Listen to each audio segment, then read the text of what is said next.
Satarni.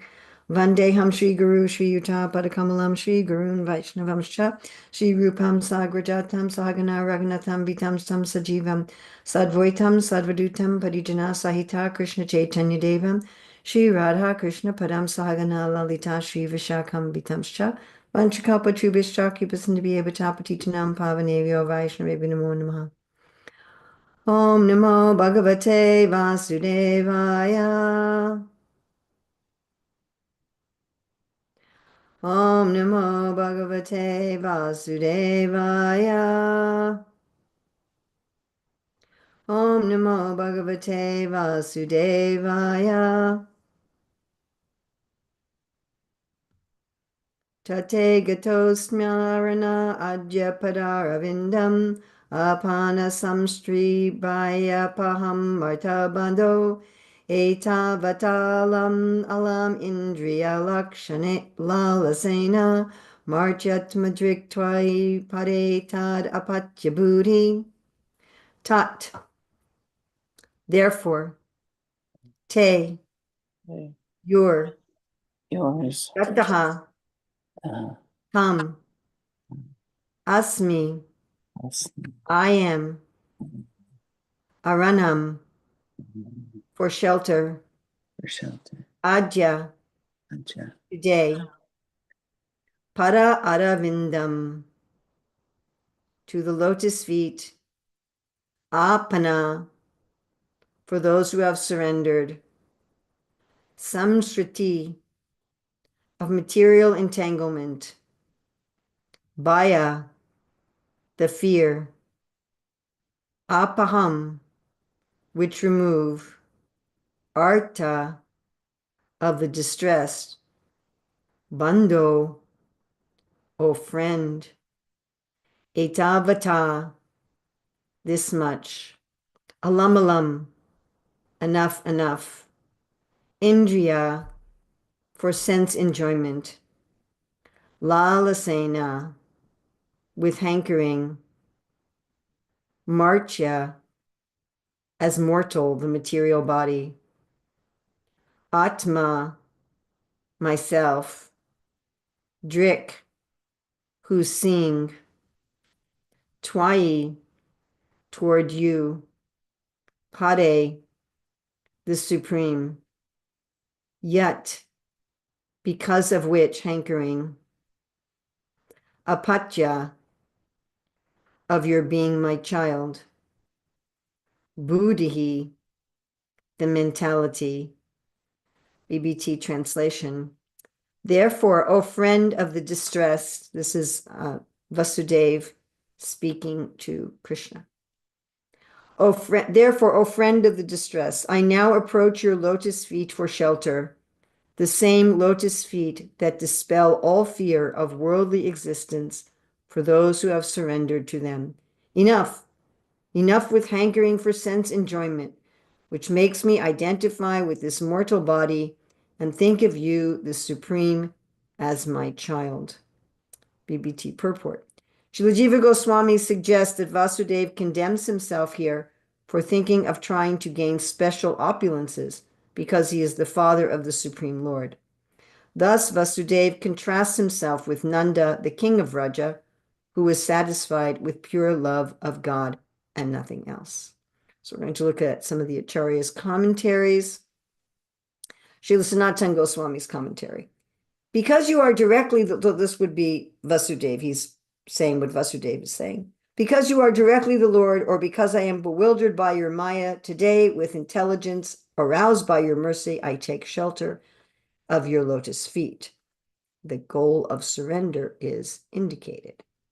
And again, speaking as if he were Vasudeva, your feet remove the fear of samsara for those who have surrendered. Destroy the miseries to samsara, so that I can attain a wealth of bhakti without obstacles. And now he's saying what Krishna would be saying. Since you as our father are a great bhakta, what is the question of fear of samsara? And then what Vasudeva would reply, I do not have the qualification to surrender. What to speak of being your father? In other words, I don't even have the qualification to be your father. Since I am most fallen, all I can do is surrender.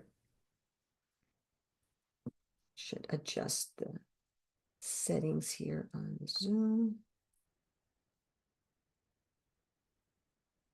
Okay. Since I am most fallen, all I can do is surrender. O friend of the people in pain, I am suffering. I should ignore the enjoyment of the senses completely. Alam, alam. I think of not falling to hell, apatya buddhi, instead of thinking of the ultimate goal of life. So Vasudev thinking, I just want to save myself from punishment instead of getting surrender and love. Being dedicated to the happiness of the material objects, I identify with the body. Then Sanatana Goswami quotes from Bhagavatam 10.3.45, Yuvam mam putra bhavena brahma bhavena chasakrit chinta yantau kritau snehau yashyete madgatim param. Both of you, husbands, is when the Lord appeared, and when the Lord first appeared as a child of Vasudeva and Devaki in the prison of Kamsa. So he spoke this verse to them. Both of you, husband and wife, constantly think of me with eternal prema as your son, and maybe you once thought of me as Brahman. You will achieve my abode, which you already possess. So Sanatana Goswami going on with his commentary. Though the Lord has said this, it is simply a statement made out of affection. And then going on with Vasudev speaking, or because you have appeared in my house, taught in this birth, Ajya, I have attained your lotus feet, which are the sole shelter, aranam, of all people, which destroy the fear of samsara for people who have met disaster, apana. Then Krishna might ask, why? And Vasudev might continue, O friend of the suffering, affectionate to the fallen, or I have attained the shelter of the lotus of Mathura, padam. So here Sanatana Goswami is giving two possible meanings to what Vasudev could be saying. And then, actually, I should put another paragraph here. This is Sanatana Goswami's commentary. Sanatana Goswami is saying that he's saying, like an aside, Mathura is compared to a lotus because it is circular and takes away pain. Then again, as if Vasudeva is talking, destroy all obstacles to bhakti for me in pain, having experienced great calamities. Increase my affection for you. I do not desire you for gaining liberation. Enough of enthusiasm or thirst for liberation with an eager mind, Indriya Lalasena. That is not my goal at all. I see you, the best son, Pare, as the soul of all souls, Marchat Madrik, and as the Lord Apati Abuddhi. Going on to Srila Jiva Goswami's commentary. And again, he's also acting as if he's going deeper into this conversation between Vasudeva and Krishna. So Vasudeva would be saying this, since you bind jivas with the ropes of affection made of Maya, in order to destroy these bonds today, with arousal of their intelligence by your mercy, I surrender to your lotus feet. And then as if Krishna was talking, how can he who give bondage give liberation?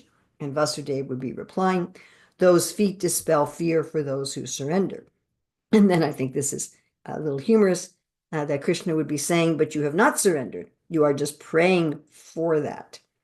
And then Vasudeva would reply, O friend of those suffering, one should not worry about this, since you are naturally merciful. You have made them suffer in order that they turn to you, the crest jewel of all goals.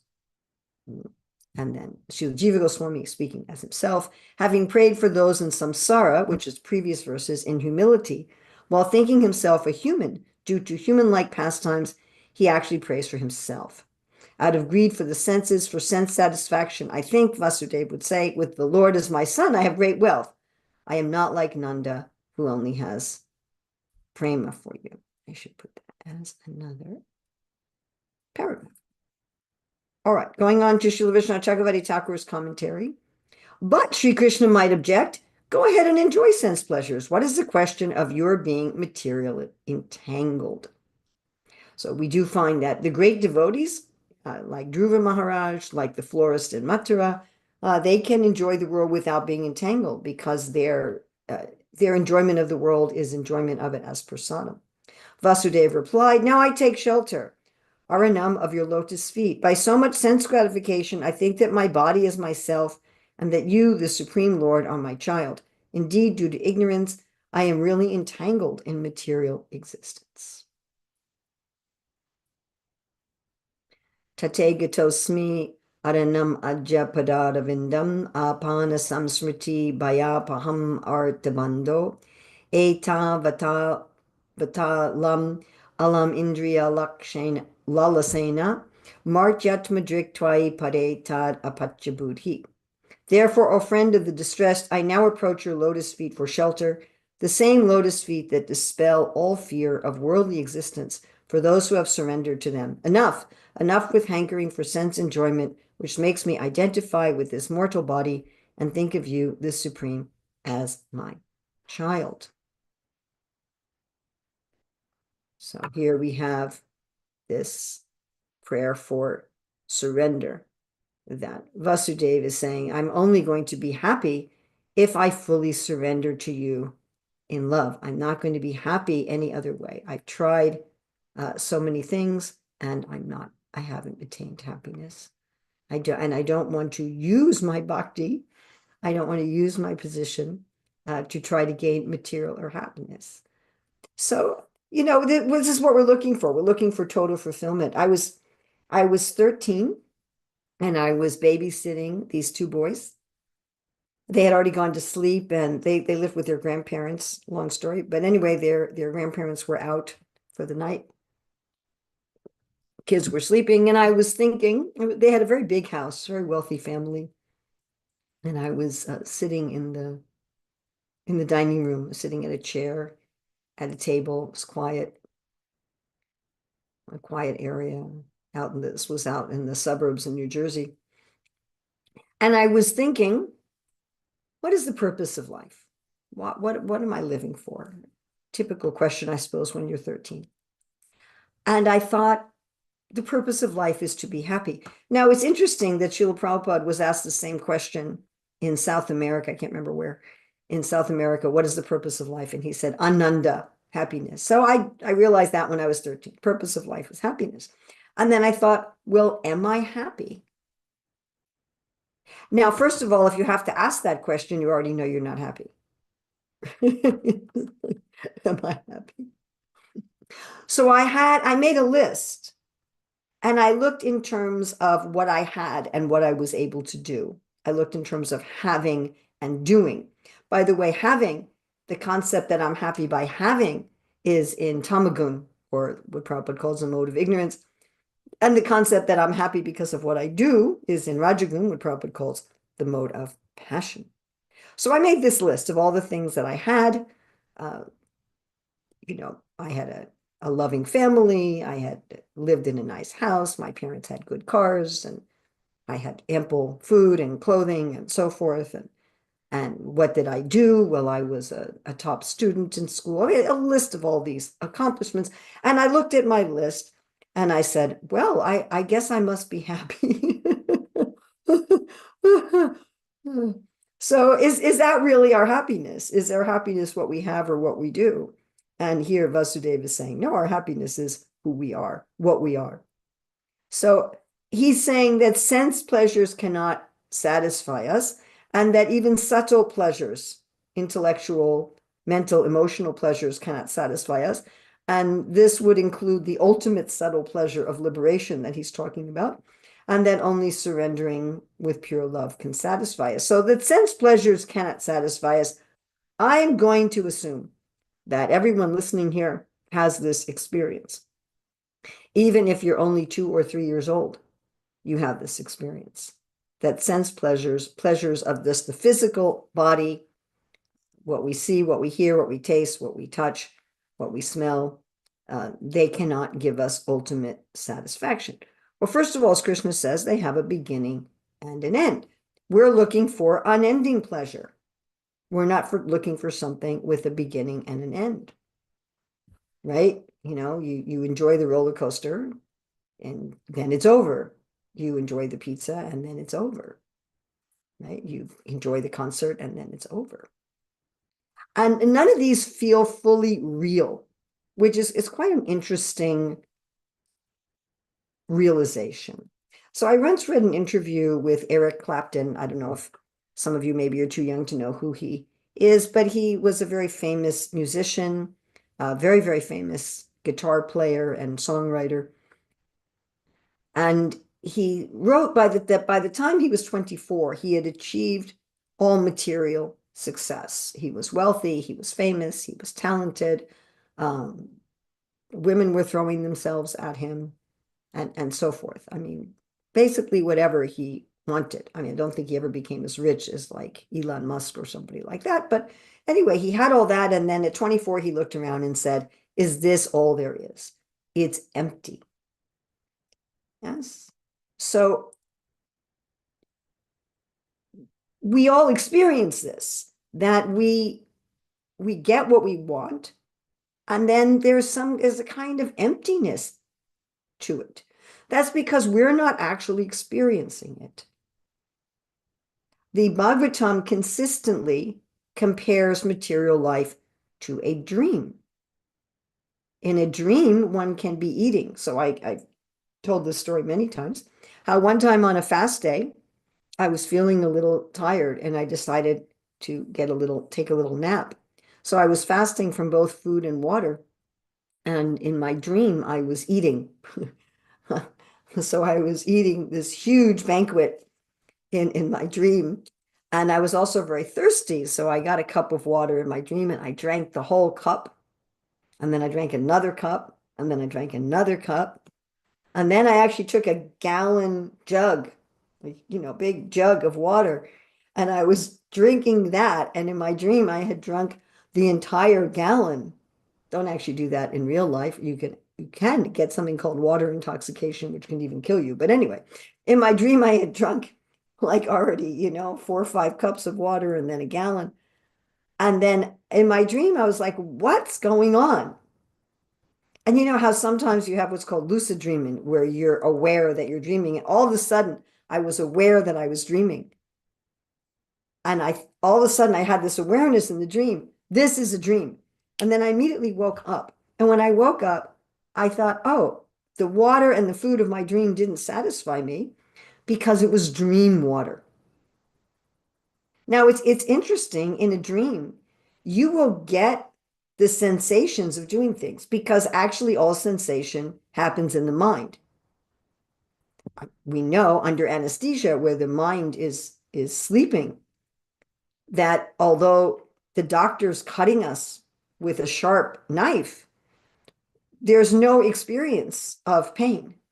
There's no experience of the lights in the operating theater, or if they're playing music, we don't hear the music. Because even though it's going into our ears and our eyes and our skin, there's actually no sensation. Sensation is happening in the mind. So the mind can invent this sensation. Oh, I'm eating, in my dream, I was eating cauliflower pakoras. I still remember that. And I had the sensation as if I was putting it on my tongue of cauliflower pakoras. I had this sensation of water. But yet there was no actual satisfaction because it wasn't happening to the physical body. But even if it's happening to the physical body, it's not happening to the soul. The soul is watching the body and the mind experience these things, as if you're watching a show, as if you're watching a drama or a movie or a TV show or something, and the people there in the show, they're in some scary situation, and your heartbeat goes up, but you're not in a scary situation. You're just identifying with it. So in the same way, these things are happening to the body and mind and not to us. And just like after a dream, you're not going to really feel satisfied with that food. Or after watching a drama, you're not going to really feel satisfied with the accomplishments. You might think, oh, I'm Superman, I'm whatever, I'm able, but you don't find that satisfaction. You didn't really get the bad guy and save the person in distress. So there's not any real satisfaction, and all pleasures of the body are like that. Now, also, we need to do some austerity to get them. We usually have to do some austerity before and often after. I mean, think about eating. So you have to do the austerity of growing the food, which if any of you have ever grown food, that's a big deal. Or you have to do the austerity of working at a job so you can have the money to buy food that someone else has grown. You have to have the austerity of maintaining a kitchen in some kind of a shelter and keeping it stocked and so many things. You have to have the austerity of preparing the meal. And then when you're done, you'd have to do all the austerity of cleaning up. And so for 20 minutes of eating, you're doing hours and hours and hours of difficulty before and after the meal. And then if you eat the wrong things or you overeat even of the right things, then you have to have the austerity of walking around in a body that's much bigger than you would like it to be. And then it may be, if you really overdo it, then it may be difficult to walk, to sit down, and you're always feeling uncomfortable with all these layers of extra fat that you're walking around with, or you may get stomach ache, or you may get heartburn, or some digestive disturbance, so that there's going to be, if you overindulge or if you wrongly indulge, there's going to be some austerity. And of course, karmically, if you eat meat, fish, and eggs, then you're going to have to suffer in your next life by being for that pain. And then even at the height of their satisfaction, they don't fully satisfy it. So even when you're eating the ultimate pizza or having the ultimate romantic encounter, you're not satisfied on all levels, like to the limits of the universe. And they get boring. You can't eat pizza for breakfast, lunch, dinner, breakfast, lunch, dinner, breakfast, lunch, dinner. You'll get bored. You'll even become nauseated after a while. So we have to get some distance. And one might think, well, I wasn't able to do it, but maybe other people can. But like I was giving the example of Eric Clapton.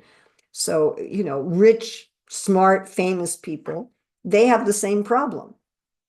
Hiranyakashipu got all the sense pleasure in the universe, and he was still unhappy. And we know that because he was yelling at the demigods for no reason.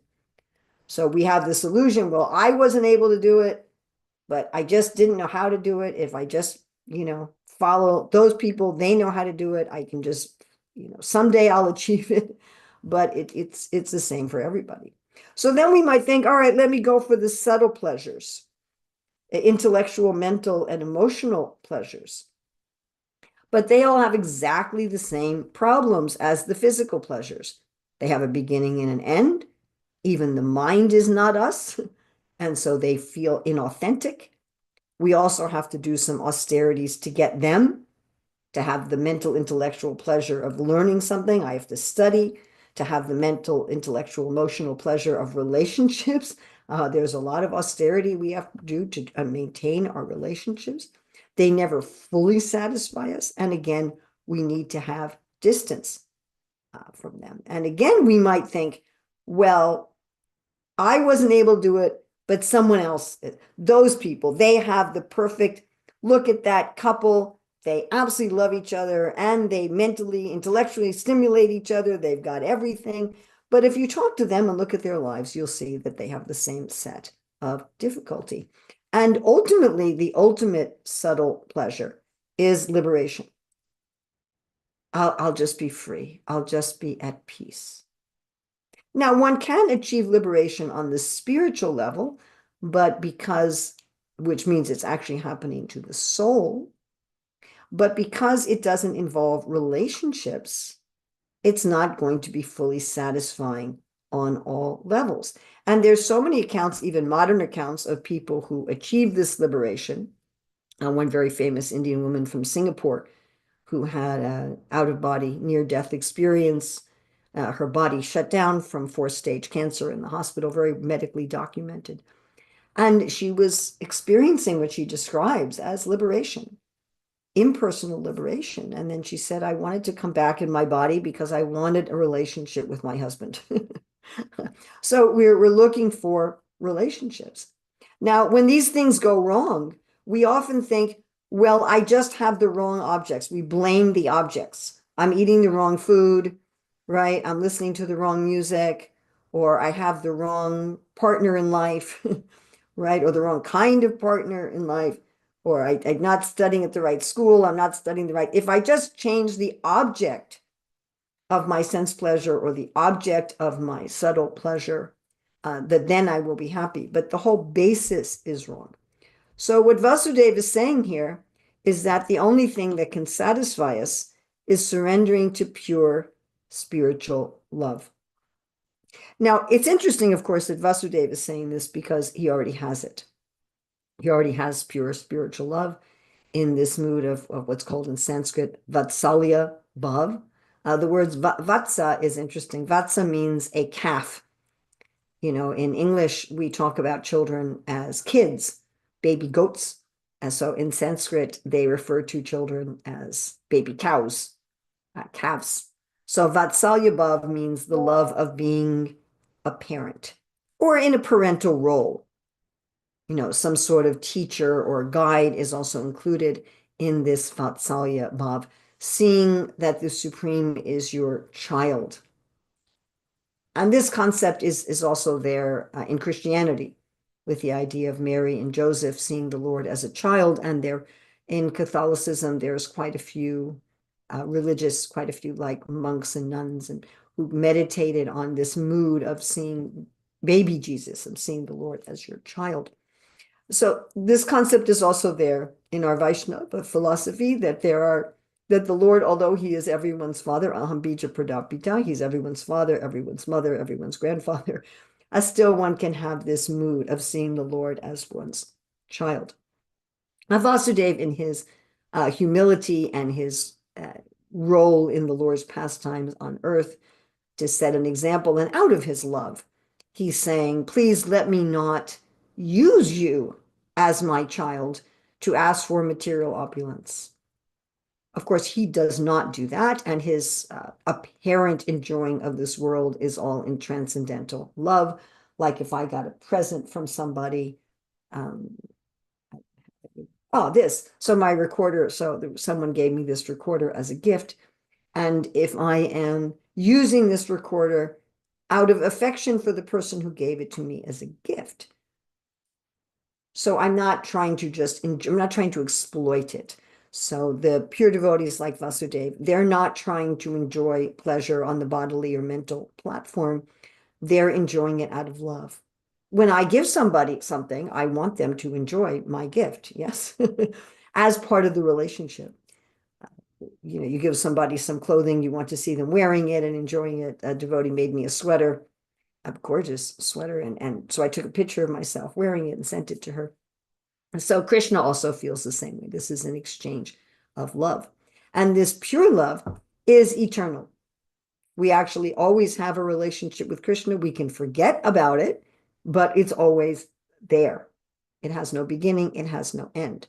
And it's actually authentic. It's experienced by the real self, and it feels authentic.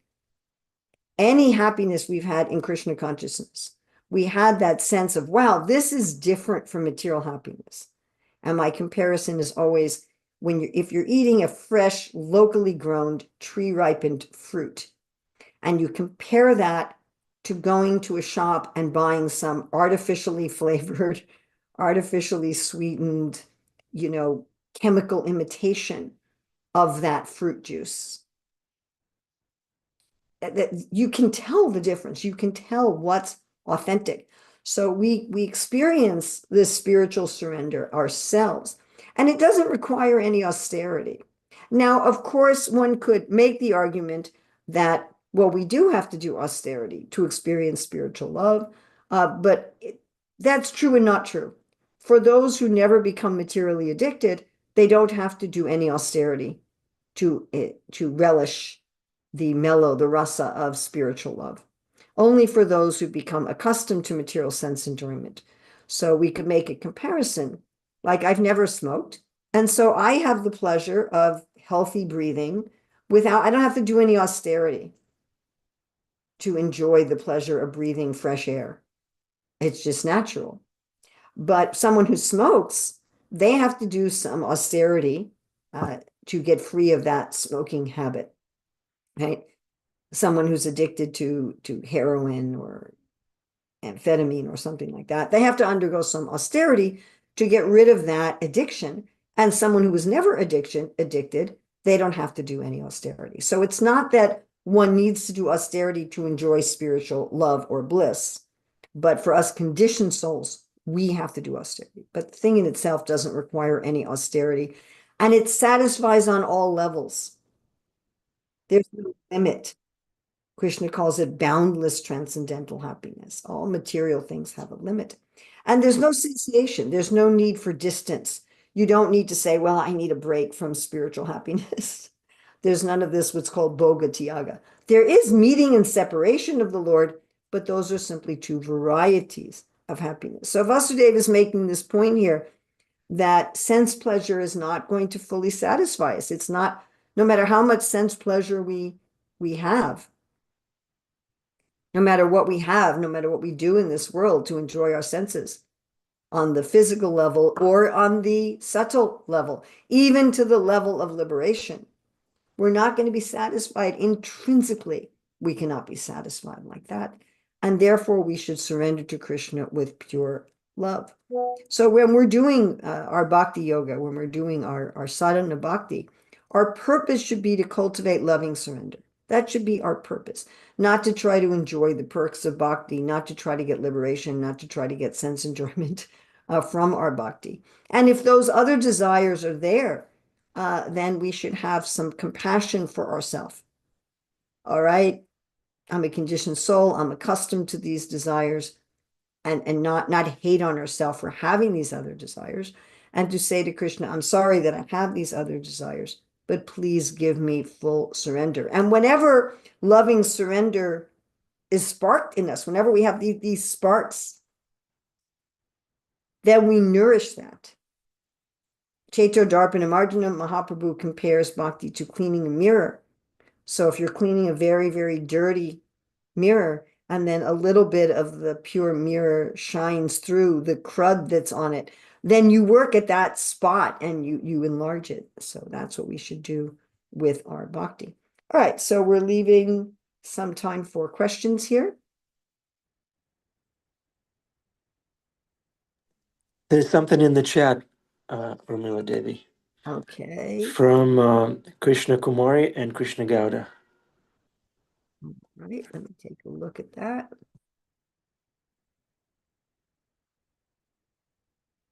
Okay. So from Krishna Kumari, she says, are we to think that Vasudeva is speaking this for us to learn from, like Arjuna? Yes, definitely. And or is Vasudeva showing ultimate humility? Yes, also that. First, he glorified Krishna and Balaram and knew everything, like Krishna is the source of even Mahavishnu. He did see Krishna's form at Krishna's appearance in the prison. He and Devaki wanted to love him as a son. It seems he is already extremely pure. Is this pure Leela? Yes, all of that. So yes to all of those questions. So he's showing an example for us, and he's also genuinely feeling like this in transcendental Leela. So there's some element of what's called ghastly rasa. Ghastly rasa is very much related to humility and seeing that I'm fallen, but it's part of a relationship. If you can think about even our human relationships, if we say, "Oh, I shouldn't have done that. I shouldn't have said that. It wasn't favorable for our relationship." So this is a mixture of love and that. Okay, Krishna Goda. What's the difference between para and apara, lower knowledge? So para is knowledge of transcendence, knowledge of the spiritual, and apara is knowledge of the material world. Give an example. What is said about this in the Bhagavatam? I'm not sure exactly what you're asking here.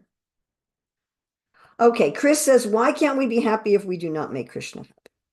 All right, so let's look at a very, very, very, very, very, very simple analogy. Okay, so my hands are part of my body. And in order for my hands to feel good, they have to be moist. So if your hands get dried out, like where I'm here in North Carolina, especially like in January, the humidity level gets very low and my hands get dry. And for, I don't know why, but especially my fingertips get really dry. And so in order for my hands to be happy, they have to be moisturized. All right, so I can, so speaking about gifts, this was given to me as a gift by one devotee in Italy. So I can take some moisturizing thing, usually has some kind of oil in it, and I can directly put it on my hands for my hands to be happy. So I can do something My hands can do something directly for themselves, right? However, I also have to be hydrated, right? If I don't drink enough, if I don't have enough liquids, then even if I put tons of lotion on my hands, they won't be hydrated. So my hand has to take the water or some liquid and put it not on my hands. In fact, if I put water directly on my hands, let's say I soak my hands in water to hydrate them, what will actually happen, counterintuitively perhaps, is that my skin will dry out. So I have to use my hand to put the water into my mouth. When I use my hand to put the water into my mouth,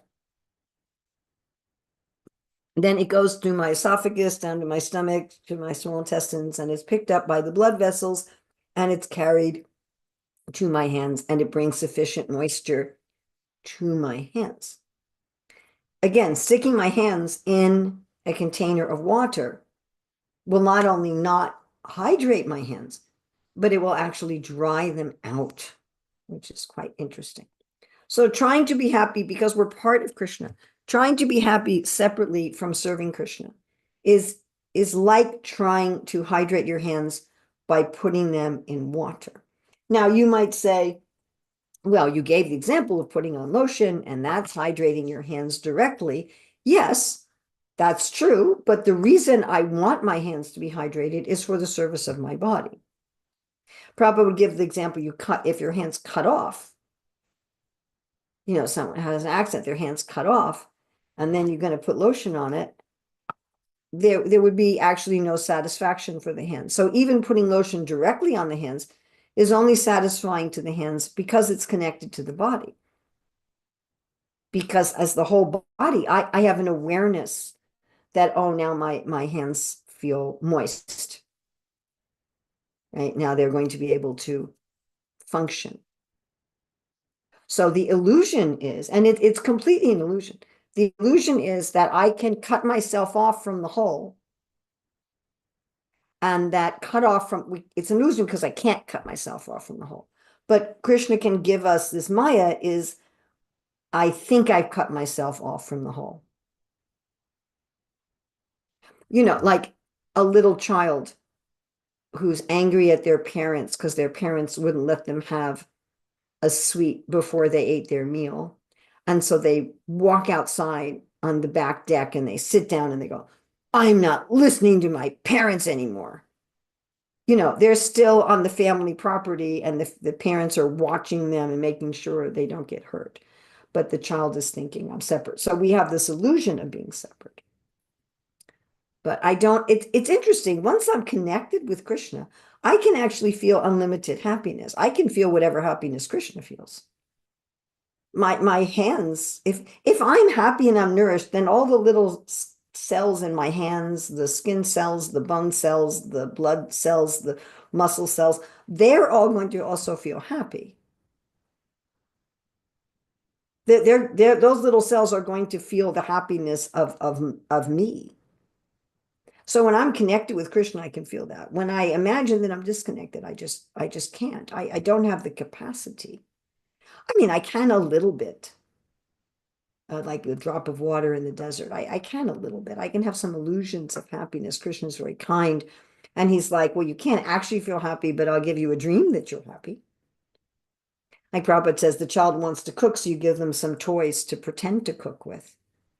So Krishna is very kind. It's not that he wants us to suffer.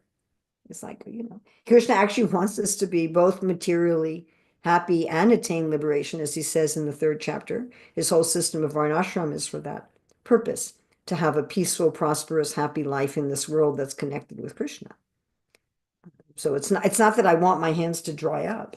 It's like Krishna wants us to be happy. I hope that answers your question. How do I know that Krishna is happy because of me? Well, we have the Guru, Sadhu, and Shastra. So Krishna doesn't keep this a mystery. Like you sometimes hear about people in relationships who will say, You have to just know what makes me happy. I'm not going to tell you. And if I tell you what makes me happy, then it doesn't count if you do it. Completely ridiculous and unfair and sabotages relationships. So Krishna's not like that. He's very clear. Patram pushpam palam tvayam yome bhakta prayachati tadaham bhakti paritam ashmami praitatmana. You offer me a leaf, a flower, fruit, or water. Manmana bhava madbhakto majaji mam namaskru. Mam evasyasi yuktaivam atmana madparayana. Always think of me, become my devotee, worship me, offer obeisances to me. Krishna is very clear. Sarva dharman prajaja. Mam ekam sharanam vraja. He's very clear about what makes him happy. He's not unclear about it. He tells Arjuna, do your own work, do the work according to your nature, but do it for me. Right? Yat karoshi yat ignasi yat tahasi dasyat yat tapasya kuntaya tad karush varmadarpana. So it's very clear in the Shastra what kind of things make Krishna happy and what kind of things don't make him happy. You can say, okay, well, that's very general. All right, then we have the examples of the sadhus. The sadhus give us very specific examples. They take the injunctions of the Shastra and they put it into, like Vasudeva even, they put it into action, and we can look at their lives. We can look at the lives of the persons in the Bhagavatam and the Chaitanya Charitamrita and contemporary sadhus. How do they actually live those things? And then we have Guru. So we have Guru that's going to be more and more and more and more specific. But you're not going to bother Guru about everything. You're not going to say to your Guru, what's going to make Krishna happier today if I turn left or right on the street? You know, I had someone once asking me, say to me, Urmila, I see you as my Guru. Should I get a red mridanga or a blue mridanga? I'm like, this is not. So Guru doesn't want to be bothered with such things. So, and then you also have the subjective. I always give this example of Bhagavad Gita 9:2. Raja Vijay Rajaguyam Pavitram Idamuttamam Prachaksha Vagamam Dharmam Susukam Kartamaviyam. You'll be filled with knowledge. You'll know the essence of things. Things will feel very authentic. You'll be very happy. And the 11th canto talks about just like we get nourishment, pleasure, and relief from hunger by eating. So in the same way, we get a practical experience. Prabhupada says you don't need to ask somebody else. You have your own experience. When my body is hydrated, my hands are moist. They don't, I mean, not that they can, but they wouldn't. Am I moist? They know. So we have this objective and subjective test. That how do we know? Krishna is always happy, but when Krishna is specifically pleased with us, we know that we have followed those things and that we feel that reciprocation from it. Okay, we have one more minute if anyone has something quick. I think we've run out of time.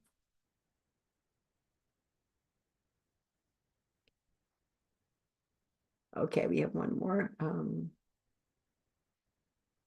How to know what love is when one is never at love due to one's childhood trauma? What is wrong to follow all the principles by chanting, but doing this only because it says in the Shastra? What no? Okay, well, that's Vaidhi Sadhana Bhakti. Vaidhi Sadhana Bhakti is you have a little bit of taste and you're following these things out of faith in Shastra and Guru. That's Vaidhi Sadhana Bhakti. And that does awaken real love. Does Krishna still love us even though one feels undeserving to be loved? We all deserve to be loved. We're all part of Krishna. So that's love is not based like that. When you love a little baby, the baby doesn't deserve or not deserved to be loved. That isn't the case. Krishna doesn't necessarily love everything we do. So it's not that that because we're loved without deserving it, that we don't need to do anything in order to revive that love. We say causeless mercy. At the same time, Krishna reciprocates with our sincerity and reciprocates with our following. Thank you very much. Srila Prabhupada Ki Jai. Urmila Devidasi Ki Jai. Thank you very much for class and answers. You handle them like a pro. All right. Thank you. Thank you very much. Okay, darshan time to be seen by the Lord. Turn on your cameras, please. Time to be seen by each other also.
Hari Pusham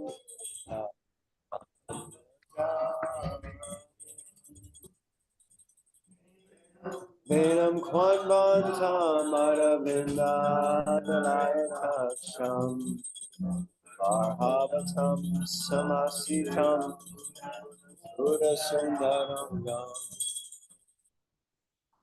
Andarpa Koti Kamaniya Hari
Govindam Adi Purusham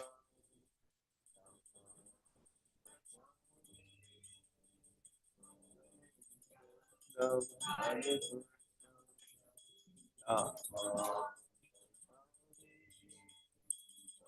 Purusham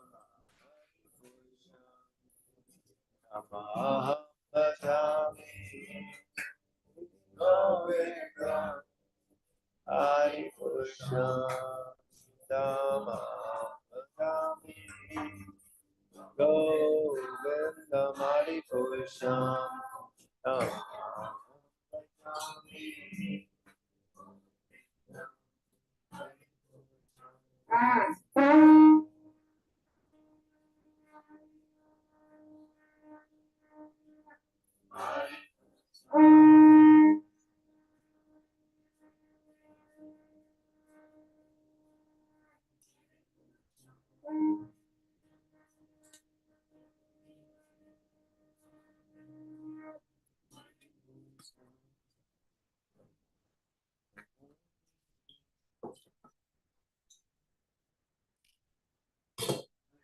Ram Raghav Chandra. Yeah. The only way by which we can obtain pure devotional service. God whose lotus feet with great awe and reverence. As grace one can obtain the mercy of Krishna. I have my consciousness purified by the words and names. Attachment to his lotus feet is perfection that fulfills all desires. He opens my darkened eyes, fills my heart with transcendental knowledge. He gives my Lord birth after birth. From him ecstatic prema emanate. Vedic scriptures sing of this character. Master is the ocean of mercy, friend of the poor and the Lord and master of the devotees. O Master, be merciful unto us. Give us the shade of your lotus feet. May your fame be spread all over the three worlds. Please take shelter at your lotus. Jai. Jai, thank you, Jai Nitai Prabhu. Hare Krishna, welcome to the Afterglow. Hare Krishna. Okay, Adipusha Prabhu, are you here? Are you ready to take some questions? Angela will back you up. Okay, Angel's here. Okay, great. Dear devotees, please ask questions, make comments, share a reflection. My reflection is that in Krishna consciousness, it's so nice that we're not asked to become lunatics. It's all practical. We all deserve to be loved at all times, no matter what, but that doesn't mean that we don't have to do anything. We have to step into the shower mercy shower. Yeah. We're all in the co-ed mercy shower. We have to scrub and do our part. That's just one takeaway that I have. Please share yours. Hmm? Ron, what's your takeaway? Too many takeaways for Ram. Okay, Adipusha Prabhu, would you like to speak? Would you like to speak to Ram? Hi, Ram. Hare Krishna. Ram. Yep, he's there. Well, we're praying to Srila Prabhupada what to say. Please pray that we only say what we've heard from Guru and Shastra. Such a brilliant class. And such a truckload volume of wisdom.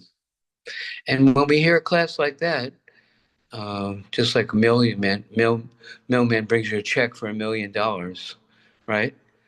Mother Nirmala delivered it, And then we say, how wonderful is Krishna? How wonderful is Srila Prabhupada? She succeeded in repeating what she heard from Prabhupada and Shastra very nicely, very nicely. And then that we feel moved to appreciate how nicely she delivered what she received. Fantastic. She brought it home, just like you mentioned. We're loving beings, and if it's done with love for Krishna, we are satisfied. And sometimes we just do it as a formality or mechanically, and there's no love in it. Krishna says, if you give me a fruit, a flower, or a leaf with love, I'll accept it. So we're hoping we're acting in our sadhana as an offering to the Lord. Everyone who attended this class is pleasing Krishna. Anybody else have something to share? I talked too long. Thank you, Adipusha Prabhu. Okay, questions, comments, angles of vision?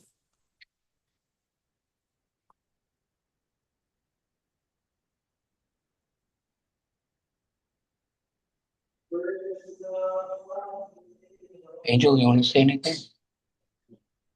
You just say it all. Thank you, Angel Prabhu.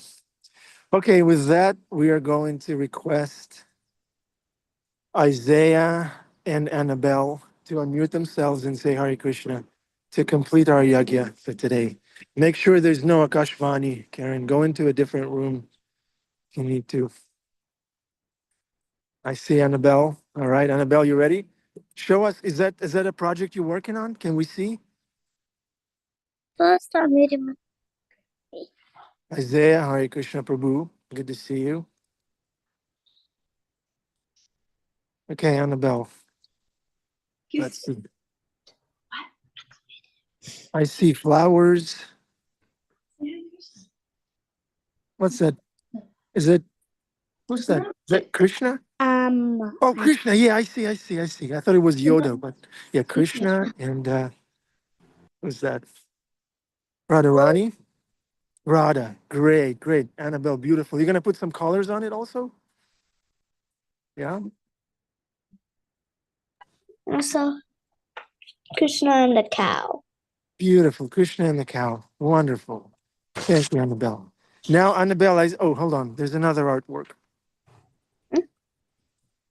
Okay, Annabelle, Isaiah, you ready to say Hare Krishna? Yes. Go ahead. Hare Krishna.